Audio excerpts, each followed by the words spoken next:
Ya, kita berikutnya ke informasi lain dulu pemirsa. Hari ini Roy Suryo CS mendatangi Polda Metro Jaya mendesak dilakukannya gelar perkara khusus kasus tudingan ijazah palsu Jokowi.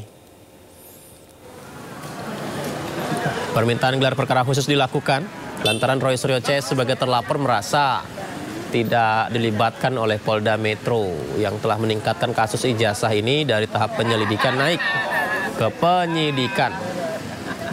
Roy Suryo CS juga minta agar Jokowi bisa segera diperiksa secara langsung di Polda Metro Jaya sebagai pelapor. Selain itu, Roy Suryo CS mendesak Polda Metro Jaya menyita ijazah Jokowi untuk kepentingan pembuktian dalam laporan.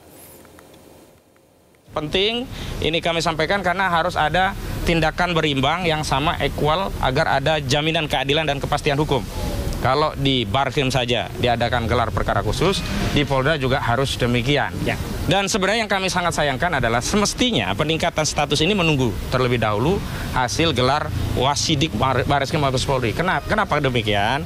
Karena perkara di Polda Metro Jaya dengan perkara di Bareskrim itu sangat beririsan. Sebab tidak mungkin orang bisa dianggap menyebarkan fitnah, ya melakukan pencemaran tentang ijazah palsu sebelum dibuktikan ijazah itu asli. Nah, ijazah yang dipersoalkan ini belum ada hasil kesimpulannya. Ya. Bahkan kami dengan tegas menyatakan sebenarnya proses di Polda Metro Jaya tidak bisa ditingkatkan ke penyidikan sebelum ada putusan pengadilan yang berkekuatan hukum tetap yang memberikan ya deskripsi sahih tentang ijazah saudara Joko Widodo.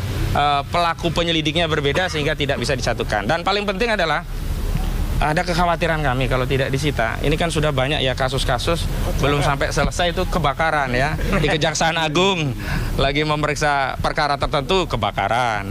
Di Pasar Pramuka ada modus operandi pemalsuan di sana juga kebakaran.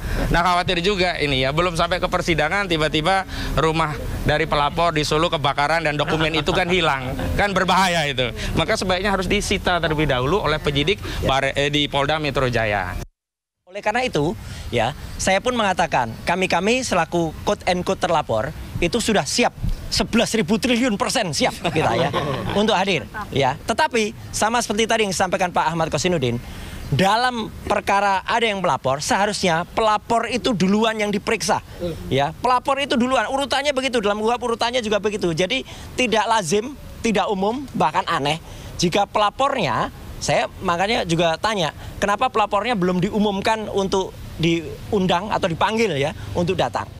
Pemirsa, Koalisi Masyarakat Sipil mengeluarkan pernyataan sikap terhadap kuasa hukum yang menimpa kasus hukum yang menimpa mantan Menteri Perdagangan Tom Lembong dan Sekjen PDI Perjuangan Hasto Kristianto. Mereka menilai pemidanaan keduanya merupakan bagian dari kasus hukum bermotif politik. Yang tersebut di atas telah menunjukkan dalam keterangannya hari ini, Koalisi menyebut penanganan kasus Tom Lembong dan Hasto dipenuhi kejanggalan dan telah melemahkan independensi peradilan. Mereka menilai kasus ini sebagai upaya menyerang lawan politik dan mempertahankan kekuasaan. Dalam kasus Hasto, penuntutan dilakukan dinilai lemah secara hukum dan hanya berdasarkan kesaksian yang tidak kuat. Sementara pemidanaan Tom Lembong dinilai tidak memenuhi unsur niat jahat atau mens rea dan mengabaikan fakta persidangan.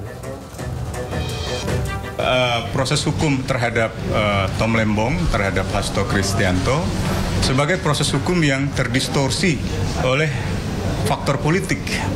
Proses penuntutan keduanya dimulai pada akhir pemerintahan Jokowi dan kelihatan sekali keduanya adalah orang-orang yang mengambil asosiasi, aktivitas, pandangan, keyakinan politik yang berbeda dengan pemerintahan Jokowi ketika itu.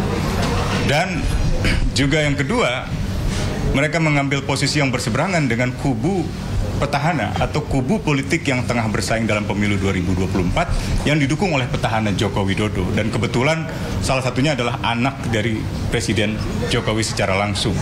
Nah, dua orang tadi